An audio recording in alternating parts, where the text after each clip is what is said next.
saludo a todo el que nos ve y también un saludo a todo el que nos oye. Bienvenidos a La Vida en Directo. Siempre comento, y lo he comentado muchísimas veces, que en esta comarca levantas una piedra y aparece un artista. ¿Un artista de qué? Pintura, escultura, poesía, relatos, música, de todo.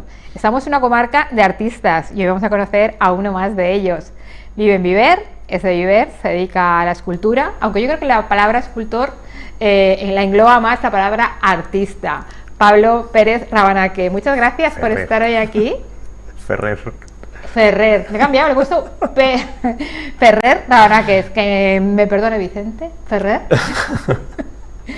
No te cambié el apellido. Sí. Queremos saber tus comienzos. ¿Cuándo comienzas en el mundo de la escultura? Sí. ¿Ese niño que quiere ser escultor? ¿Eres el típico niño que dice, tengo muy claro lo que quiero ser? ¿O simplemente va surgiendo? La verdad es que sí. No hubo opción posible. Desde pequeño empecé a trabajar materia, a hacer inventos, siempre estaba con las manos haciendo madera, barro, y ya desde el instituto lo tenía clarísimo. Es decir, de hecho, aquí llegué en Segorbe hasta COU, pero me bajé a hacer bachiller artístico el primer año que lo sacaron a Sagunto, y de ahí ya directamente a Bellas Artes. Realmente no me planteé otra carrera posible. Sí que es verdad que sí que fue muy vocacional, muy vocacional, y ahora un poco echando la vista atrás, sí que mi vida ha ido ligada a la materia siempre. ¿Recuerdas tu primera escultura de niño? Eso que haces, aunque sea con 4 palitos, y dices, wow, menuda obra de arte. Sí, bueno, hay muchas. O sea, si dijeras, es que es la primera no es exactamente, pero sí que empecé a hacer un montón.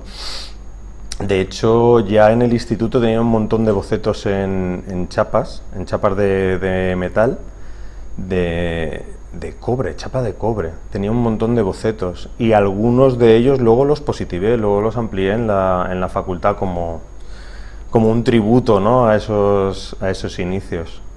¿Comienzas ya con la escultura o te dedicas a otro tipo de arte hasta acabar en la escultura? No. Yo pienso en 3D.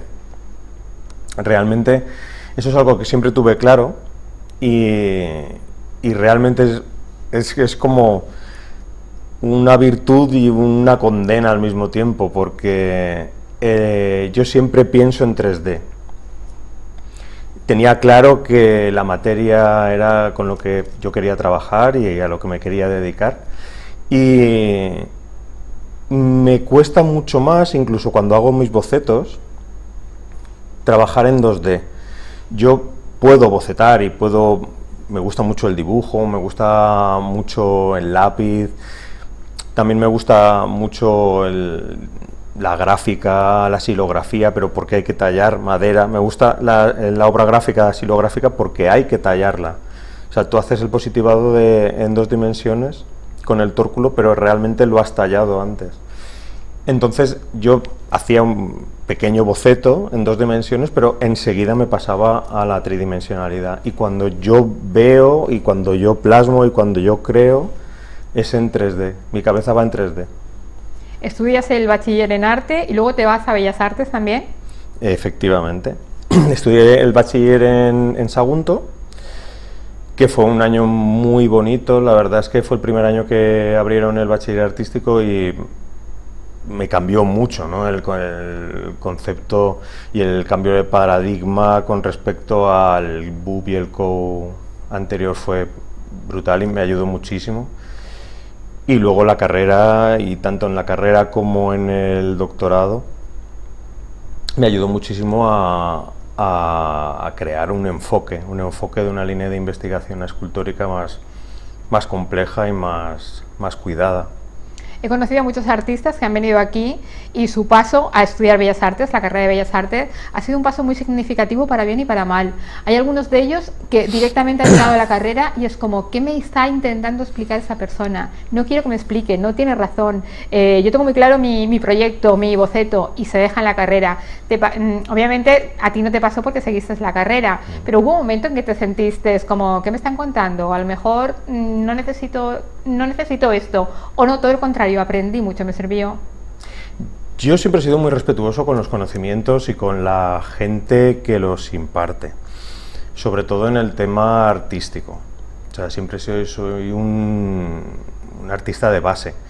O sea, yo he trabajado muchísimo en la materia, muchísimas materias, y sí que veo una necesidad de saber lo que estás haciendo. Hay mucha gente que entra en Bellas Artes creyendo que no se va a trabajar o que con una idea y sin realmente ciertas habilidades o ciertas destrezas puedes sobrevivir, y se llevan una decepción importante. Yo he de reconocer que para mí tanto la carrera como el doctorado fueron de las mejores etapas de mi vida, fueron muy enriquecedoras, y lo repetiría y se lo recomendaría a toda la gente que quiera adentrarse en esto. Tú puedes tener una capacidad y puedes tener un don innato para el arte, o para dibujar, o para pintar, o para esculpir, pero nunca está de más. Es que es como quedarte en el cascarón. Necesitas mucha información, y hay gente muy válida que te puede ayudar muchísimo. La verdad es que yo sí lo recomiendo, y sí que les digo que va a ser, si verdaderamente lo viven, de las experiencias más enriquecedoras que van a poder tener esos pequeños artistas que quieren avanzar. Haces la carrera en Valencia, luego el doctorado en Altea, me estabas comentando antes. ¿Hay un momento en que dices, va a ser difícil vivir de esto? ¿O tú tienes muy claro que no es fácil, igual que los pintores? Hay muchos pintores que llevan toda la vida dedicándose a ello y tienen que tener un plan B, que digo yo, para poder vivir de ello. Cada día desde que me licencié estaba pensando en qué momento he hecho esto, pero sí que es verdad que yo aposté muy fuerte, aposté muy duro por el mundo del arte y por intentar vivir del arte. No me arrepiento en absoluto, son 21 años que llevo en la brecha, y es duro. Si quieres vivir específicamente de esto, primero tienes que ser muy polivalente, te tienes que diversificar muchísimo, y tienes que saber que hay épocas en las que épocas de vacas gordas y épocas de vacas flacas, y en las épocas de vacas gordas vas a tener que guardar todo ese dinero para cuando haya escasez y haya necesidad. Es una vida que no todo el mundo puede vivir. A mí me parece maravillosa, con sus pros y con sus contras. Probablemente si me diesen a elegir la repetiría, pero sí que es verdad que la clave para poder vivir solo de esto es ser muy polivalente, formarte mucho y diversificar. Por ejemplo, yo tengo una línea de investigación artística a nivel de galería, a nivel de estudio, a nivel de proyecto, que es cierto que sí que he podido mantenerla y sí que he podido avanzar muchísimo en ella, y sí que he estado vendiendo obra y me ha permitido avanzar en otros aspectos, pero he tenido que diversificar mucho. Por ejemplo, en la docencia también he sido profesor de volumen, o profesor de volumen en escuelas de arte superior, o diversificar en talla y cantería, centrarme en trabajar en cantería, esculturas de restauración de patrimonio, más o menos que entre dentro de tu espectro de acción, pero que sea real y que te dé un dinero real. También incluso he diseñado un mobiliario de diseño para hoteles de alto standing o restaurantes buenos en Mallorca. Así que es verdad que eso, diversificar con estas tres cosas, me ha permitido mantenerme todo este tiempo. ¿Y cómo es cuando acabas el doctorado y te dicen, Ale, el mundo laboral comienza para ti? Bueno, eso empezó antes, eso empezó en la licenciatura. Yo tardé unos años en estudiar, tardé como 5 o 6 años en pasar de la licenciatura al doctorado. Y ahí ya empecé fuerte. Ahí ya empecé en el 2004. Yo enseguida me di de alta de autónomo como escultor, y llevo toda la vida de epígrafe escultor. Y la verdad es que han sido como fases, ¿no? Esa primera fase fue bastante bien. La segunda fase fue en el 2009-2011, que así fue cuando me apunté al doctorado, al diploma de estudios avanzados. y luego posteriormente pues ya algo más, una etapa más madura en la que ya tenía pues más bagaje y podía trabajar de más cosas. ¿Qué material sueles utilizar? Antes lo hablamos fuera de cámara y me decías que sueles utilizar todos. ¿Te gusta alguno en especial? Modelas mucho con las manos, por lo tanto, los más plásticos quizás son los que más se adaptan a ti. La materia, la verdad es que tienes que estar muy en sintonía con la materia. A mí me gusta mucho, no tengo ninguno que me guste especialmente más que otro, pero sí que te diría que he trabajado mucha piedra y he trabajado mucho gran formato en piedra. O sea, por ejemplo, aquí tengo la escultura de la Rotonda de Segorbe, que son 4,5 metros son 20 toneladas de mármol, y ahora para altura, con motivo de la memoria histórica, también les hice una pieza, son 2,5 metros, pero trabajo muchísimo el hierro también, trabajo el bronce, trabajo la madera, trabajo el barro. Sí que es verdad que la piedra y el hierro como que son como las columnas vertebrales, ¿no? De la columna vertebral de mi preferencia con respecto a materiales. Pero de un tiempo a esta parte, por ejemplo, sí que estoy trabajando mucho con trasar, con ready-made, con objetos encontrados, con puertas de coches, no lo sé. La materia me llama muchísimo. No todo el mundo es capaz de captar el arte abstracto, saber lo que significa en pintura y en cualquier tipo artístico. Háblame de la escultura Segorbe, Avenida España, la última escultura que hay, que hay gente que dirá, son 2 palos, ¿vale? ¿Qué significan? En su momento el proyecto fue intentar plasmar una bienvenida al viajero que entraba en Segorbe, ¿no? Como intentar arropar, que fuera como una especie de entrada, como una especie de brazos, como una especie de abrazo, para dar la bienvenida a todo aquel que quisiera entrar a la ciudad y que se sintiese cómodo, que la sintiese suya. ¿Te sientes más cómodo con el arte abstracto o con el arte más realista? ¿Ese que la gente lo capta más fácilmente?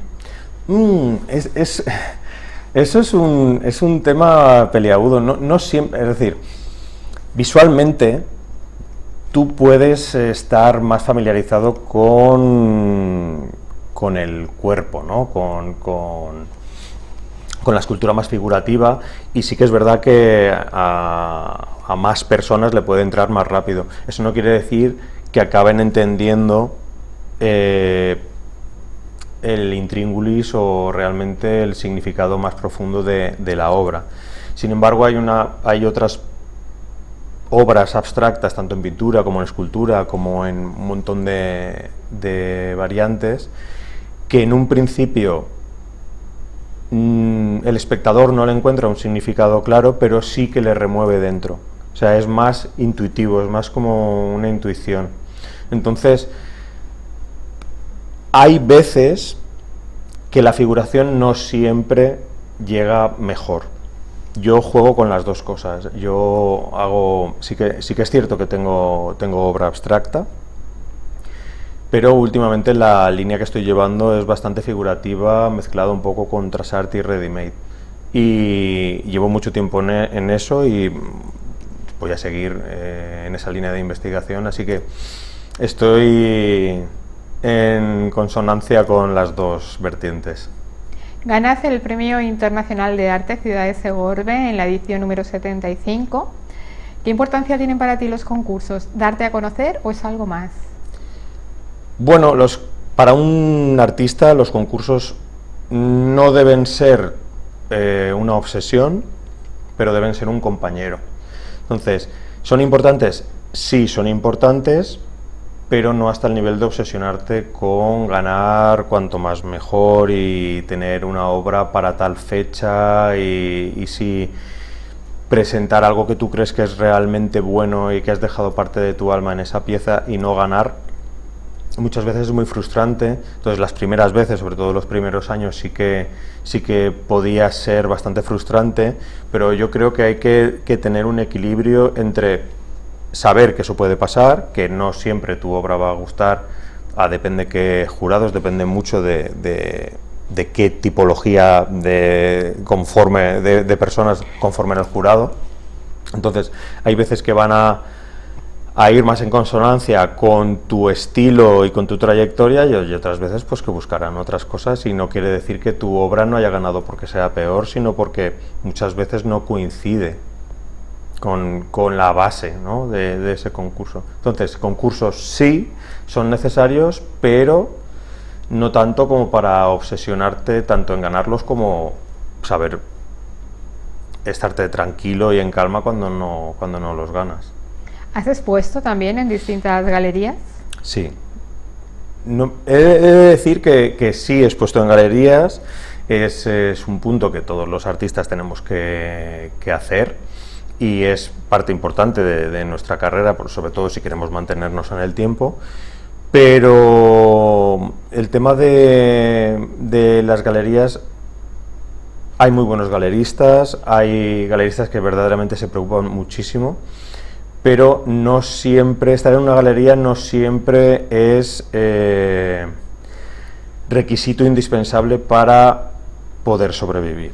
¿Qué quiere decir eso? Tú puedes tener exposiciones y puedes tener líneas de currículum importantes y no haber vendido obra tangible que te dé de comer, que pague las facturas. Entonces yo sí que he llevado un equilibrio entre vender mi obra yo y tener una carpeta de clientes importante, que eso es súper importante, acabar creándote una carpeta de clientes y un cierto nombre entre ciertas personas amantes del arte, y estar con galerías que realmente se preocupan y que merecen la pena, y que las hay, y hay gente muy, muy buena. Entonces yo sí que he optado por un punto intermedio.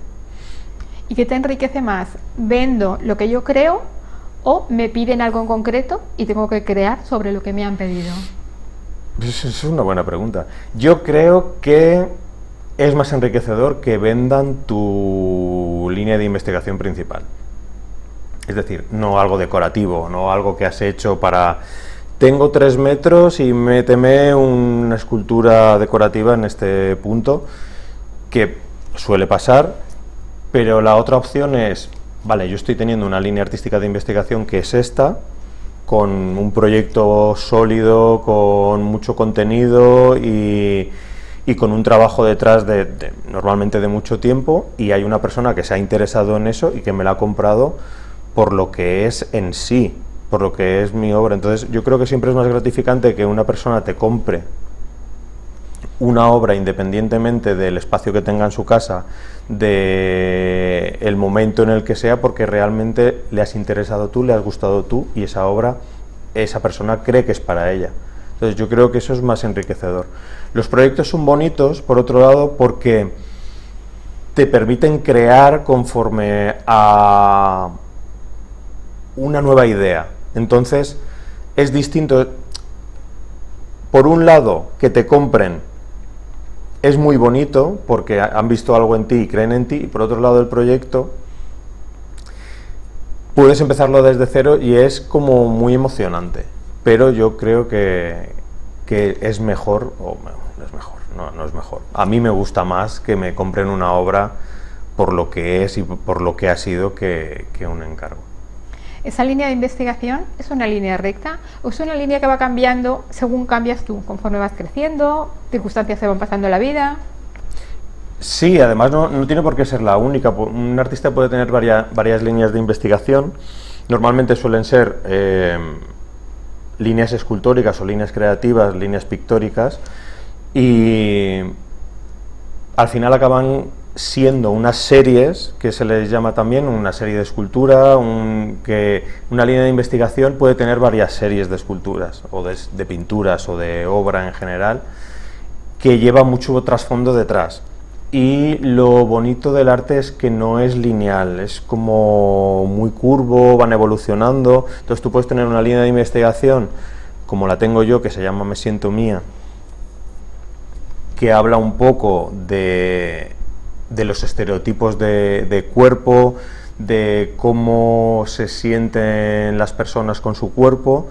Yo hago una interpretación, esa persona me dice qué parte del cuerpo cree que le representa, yo con eso hago una interpretación y luego hago una interpretación muy impactante, con mucho trazar, con mucho urban, mucho graffiti, mucho color. Entonces, sí que es verdad que la base de esa línea de investigación es muy potente, pero ha ido cambiando y ha ido evolucionando mucho con el tiempo. Entonces, una misma línea de investigación puede ser muy distinta hace 5 años o ahora en la actualidad. Y al mismo tiempo sí que es verdad que puedes tener varias líneas de investigación que realmente son muy enriquecedoras a nivel personal. Para el artista es muy bonito tener varias líneas. ¿Cómo y cuándo llegan las musas? Amiga, o sea, vaya preguntón. Musas a nivel de inspiración o las personas que colaboran conmigo. Inspiración. ¿Tú te inspiras por la noche? ¿Te inspiras paseando por el monte? ¿Cómo? Honestamente, la honestidad por delante, suele ir a rachas. Se suele ir a rachas largas, generalmente. Entonces, hay épocas muy gordas y muy largas de mi vida en las que de repente miraba el reloj y eran las 3 de la mañana y estaba en el taller. Y eso es bonito. Y hay otras épocas en las que estás menos creativo y sí que es verdad, no es lineal. La inspiración no es lineal y la creatividad no es lineal. No sé si otros artistas lo harán de otra forma, pero en mi caso normalmente sí que ha sido así, ha sido como muy a pálpitos, ¿no? De temporadas enteras que te viene la inspiración y sacas 3 obras alucinantes y luego otro tiempo de sequía creativa y estás más en lo tuyo, diversificas con otras cosas o diseñando muebles o haciendo otro tipo de proyectos distintos. Entonces, yo lo que he tenido suerte es que cuando me han venido esos brotes de creativos sí que he tenido tiempo para aprovecharlos también. Es importante saber cuándo llegan y no dejarlos pasar. Difícil hacerse con una buena cartera de clientes, pero muy necesario, como tú dices, si quieres vivir sobre ello. ¿Cómo te haces tú con esa cartera? No hay un consejo bueno con respecto a esto. Es decir, mi único consejo que daría a la gente es: sé tú mismo, mantente firme. Al final los resultados se darán por sí solos.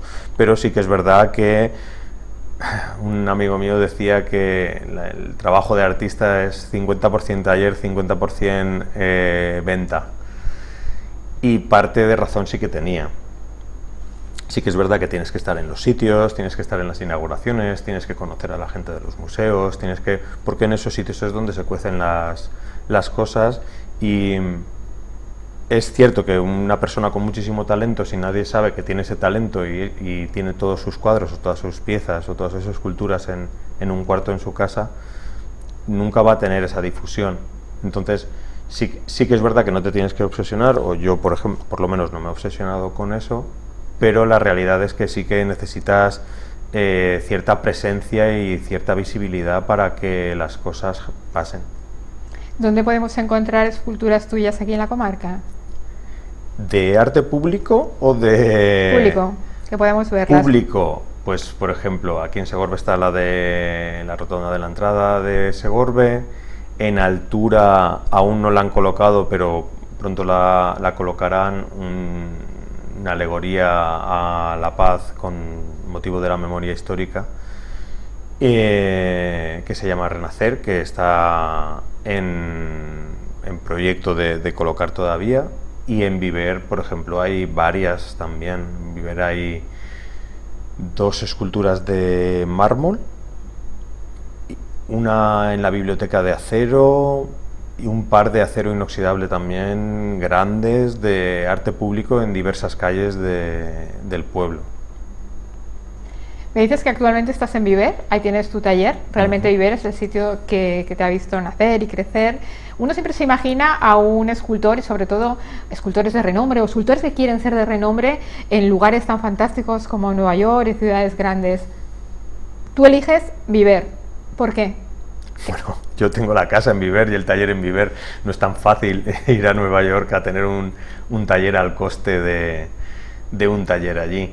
Es complejo, podríamos estar hablando de esto un montón de tiempo, pero realmente sí que es verdad que yo tengo un buen taller allí, tengo un taller abajo en el campo y mi casa me la hice arriba, me lo hice todo yo desde cero y realmente estoy a gusto allí, me da mucha paz y ahora, tal como está el tema del problema con la vivienda, creo que he tenido mucha suerte, creo que estoy muy bien, muy tranquilo y la verdad es que no me arrepiento de eso.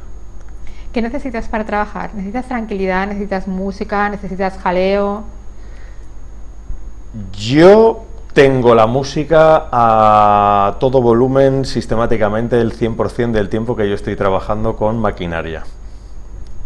Eso es así, yo trabajo con un montón de tipos de música, pero cuando estoy en mis momentos de creatividad máxima es cierto que el metal suena a todo volumen.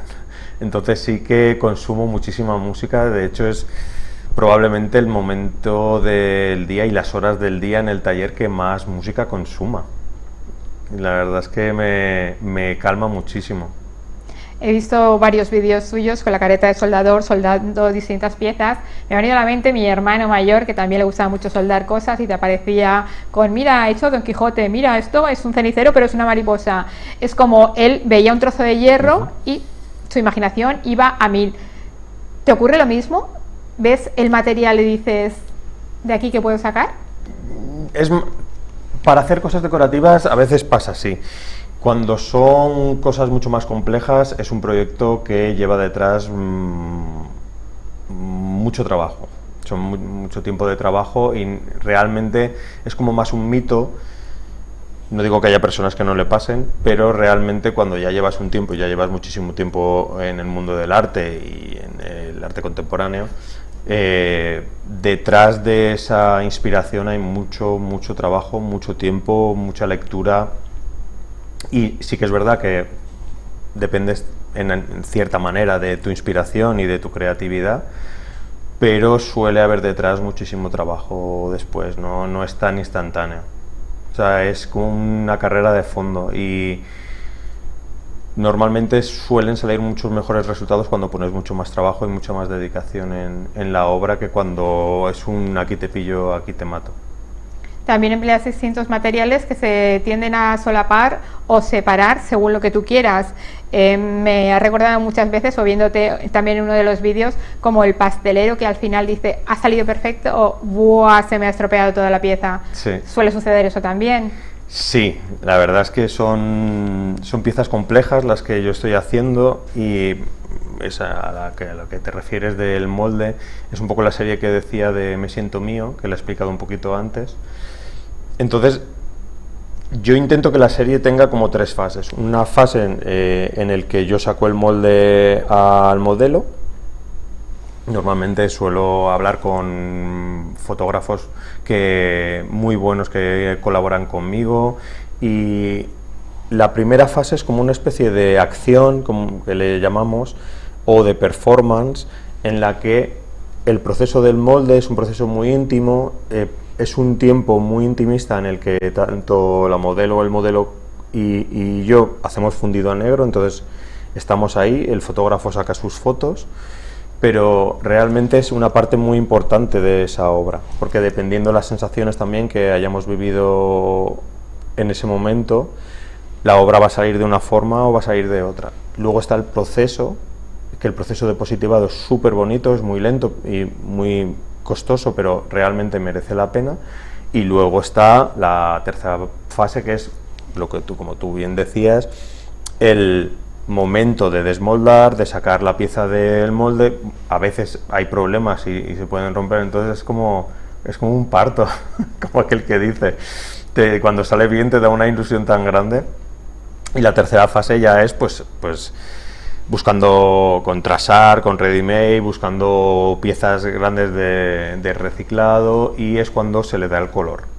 Entonces realmente son piezas muy costosas de hacer, que tienen como 3 fases, pero que yo las integro las 3 y son muy importantes para mí las 3. No es un trabajo muy largo, no es inspiración y aquí lo saco en 2 días, no, es un trabajo muy costoso. Al principio me has comentado que también has dado clases. Uh-huh. ¿Qué te estimula más, enseñar o crear? No sé, ¿eh? A mí la pedagogía me gusta mucho. A mí he de reconocer que ¿por qué te tienes que quedar tus conocimientos para ti si los puedes compartir? Y si bien es cierto que yo creo que solo podría ser profesor de arte, porque realmente es en lo que me siento cómodo y que creo que puede merecer la pena compartir mis conocimientos ahí. También es muy sincero por mi parte y muy honesto por mi parte, ¿no? De decir, podría presentar a cualquier otro sitio, pero realmente me siento cómodo ahí, en escuelas de arte superior, en universidad, en sitios donde la gente quiere estar ahí y quiere un poco saber de tu conocimiento. Pero no sé exactamente si podría decir esto si no hubiese vivido mi fase creativa y mi fase de vivir del arte tanto tiempo, porque igual no tendría tanto que compartir realmente, ¿no? O sea, si me pongo una máscara en los ojos y digo, mira, da igual, me tiro al toro y me saco la oposición y ya se me ocurrirán cosas para la plaza que pueda sacar. Se podría hacer, pero yo no funciona así. He necesitado muchos años para tener cierto bagaje para poder compartir ciertas cosas, si no, creo que no, esos alumnos no se van a llevar algo honesto. ¿Tienes un estilo propio? ¿Tienes algo que destaque en todas tus esculturas, que una vez el ojo crítico diga, sí, esto es de Pablo Ferrer? Hombre, yo creo que en todas las líneas de investigación que he tenido, a ver, también es un poco, estoy opinando de mí mismo, ¿no? Eso tampoco está muy bien, pero yo creo que al final sí que se ha conseguido un poco eso, tanto en los inicios como ahora en la línea de investigación actual. Yo creo que te puede gustar más o menos, pero yo sí creo que he conseguido una seña identitaria. Hay una frase que yo odio, que es lo de todo está inventado. Siempre pienso que el 0,0,01 está inventado, el resto aún tienen que inventarlo. ¿Te ocurre que intentas investigar, crear cosas nuevas que no haya creado nadie, no para ser único, sino porque te apetece? Siempre. Por eso se llama línea de investigación y proyecto. Puedes ir un poco por intuición o puedes estudiar y puedes intentar formarte, ver lo que han hecho tus compañeros, ver lo que han hecho gente mucho más importantes que tú y ver qué líneas han seguido, y puedes coger cierta información, pero lo bonito es que aunque tú te nutras y todos nos nutrimos, hay un montón de tendencias y las modas en el arte cambian cada vez con mucha más celeridad. Tú tienes que tener cierta información para poder crear. A partir de, está claro que merece la pena ser innovador, pero también hay que darle la relevancia que han tenido a la gente que te han inspirado y que han venido antes que tú a hacer esas cosas, con lo cual sí que es cierto que cogemos mucha información de otros creadores. Hay muchas cosas creadas, pero aunque solo sea modificando ciertas cosas y avanzando de a poquito, yo creo que sí que se están haciendo cosas nuevas muy interesantes. ¿Cómo se ve el Pablo escultor a medio o largo plazo? ¿Cómo me gustaría verme o cómo me veo? ¿Cómo te veo? Eso es distinto. Mi intención es seguir luchándolo. que no es poco, ¿eh? Vivir del arte tanto tiempo es muy bonito, muy enriquecedor, pero también es muy duro. Ahí en la época de vacas gordas las cosas van medio bien, pero cuando te viene una época de vacas flacas larga, tienes que saber gestionar muy bien tu economía para poder subsistir. Y si hubiera nacido, hubiera sido lo mismo, pues sí, sin lugar a dudas. Sabiendo todo lo que sé y lo complicado y lo difícil que es vivir, yo creo que hubiera repetido. Es algo muy vocacional, es algo muy bonito, muy de dentro, y la verdad es que yo creo que hubiera repetido. ¿Y cómo me veo? Pues voy a intentar seguir, que ya es bastante. Entonces, si puedo mantenerme y si puedo evolucionar y si puedo mejorar, pues esa es mi intención. ¿Quién es mejor cliente, el sector público o el sector privado?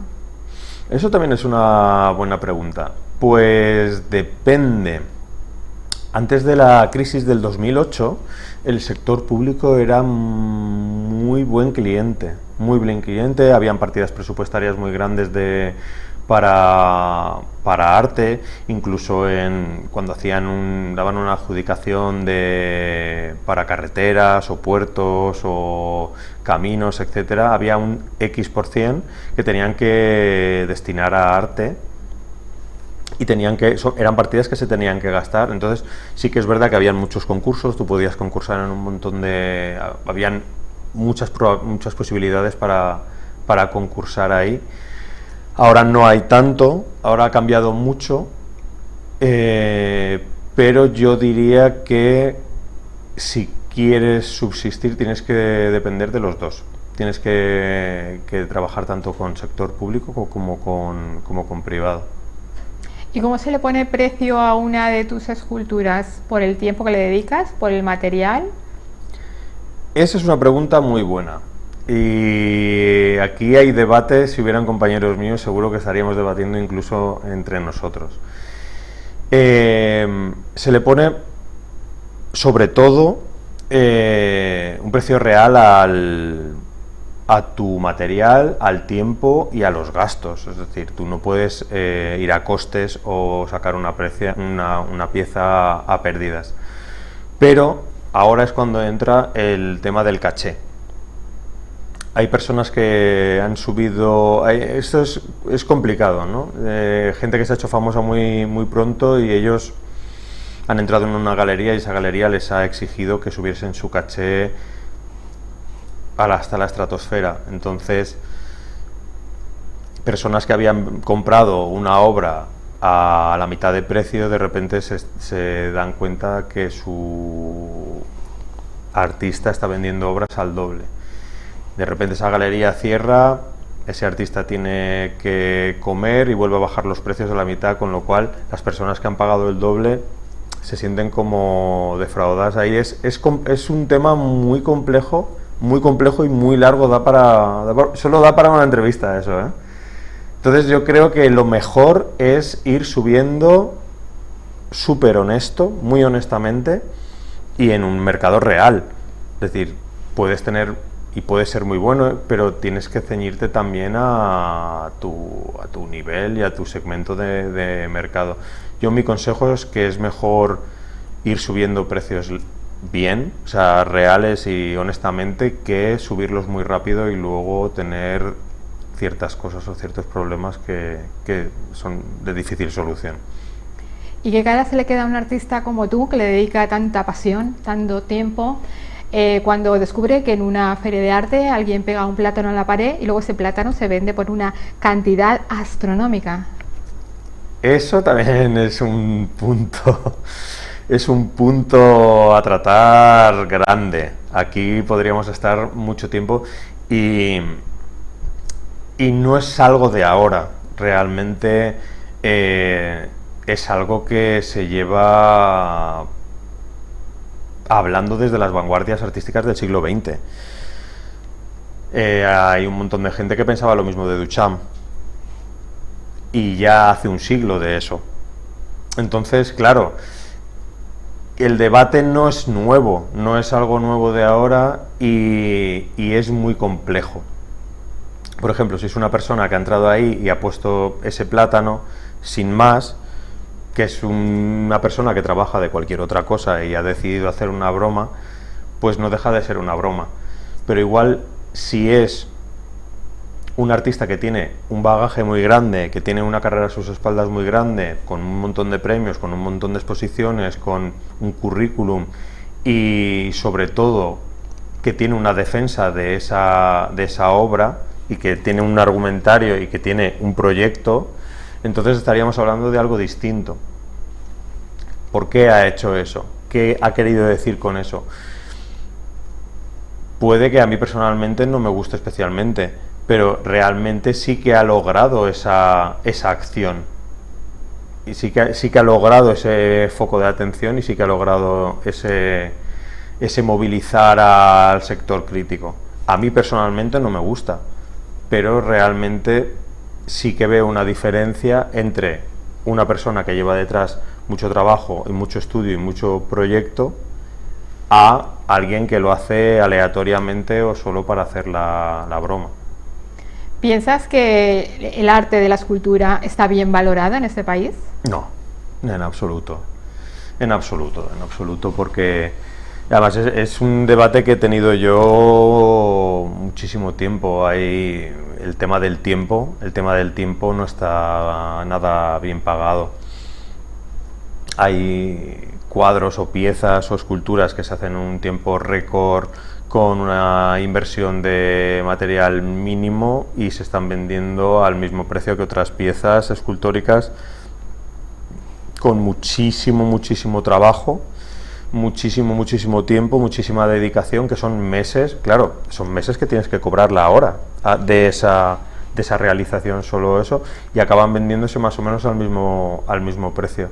Es delicado y es complejo, pero tampoco puedes poner unos precios exorbitados a las esculturas que tardan un montón en hacerse, porque si no la gente no las va a comprar. Entonces es un tira y afloja constante. Es complicado, que no quiere decir que la gente que venda esos cuadros a ese precio no deba venderlos. Todo lo contrario, me parece que sí que deben venderlos. Lo que es complejo y lo que es peliagudo es el tema de las esculturas en el mercado. Y es complicado que la gente lo acabe de entender. ¿Crees que invertir en esculturas es una buena inversión? Siempre es una buena inversión.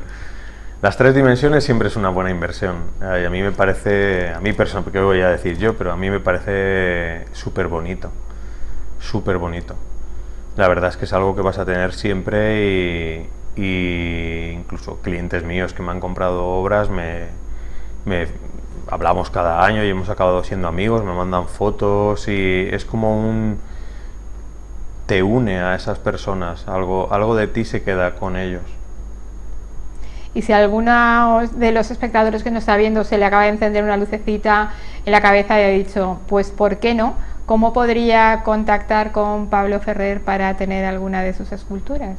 Pues que me llamen, que me contacten en el Instagram, que me llamen por teléfono.